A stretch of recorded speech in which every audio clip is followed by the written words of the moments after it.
Hello guys, நான் தான் உங்கள் சுபா குமரன் பேசுகிறேன். Welcome back to my channel. So ஒரு சிஸ்டர் வந்து கேட்டிருந்தாங்க, ஸ்டிச்சஸ் பற்றி வீடியோ போடுங்க அப்படின்னு சொல்லிட்டு. சிஸ்டர் அவங்களுக்காக தான் இந்த வீடியோ.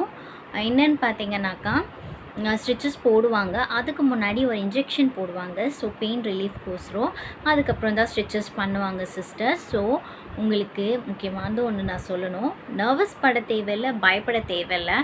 ஏன் அப்படின்னு சொல்கிறேன்னாக்கா, நம்மளுக்கு அந்த டெலிவரி பெயின் மட்டும்தான் வந்து ரொம்ப பெயினாக இருக்கும். ஆஃப்டர் நம்ம பேபியை பார்த்ததுக்கப்புறமே நம்மளுக்கு அந்த டெலிவரி பெயினெல்லாம் வந்து ரிலீஃப் ஆகிடும். ஸோ முடிஞ்ச அளவுக்கு ப்ரெக்னென்சி ஜேர்னியை வந்து என்ஜாய் பண்ணுங்கள் அண்ட் ரொம்ப ஹாப்பியாக இருங்க. டெலிவரி டைமில் மட்டும் நீங்கள் வந்து எல்லாம் வந்து போல்டாக இருந்தீங்கன்னாக்கா, என்னால் என் குழந்தைய பார்க்கணும் அப்படின்னு சொல்லி ஒரு போல்ட்னஸ் இருங்க. ஸோ கண்டிப்பாக வந்து எதுவுமே வந்து பயப்பட தேவையில்லை. ஓகேங்களா?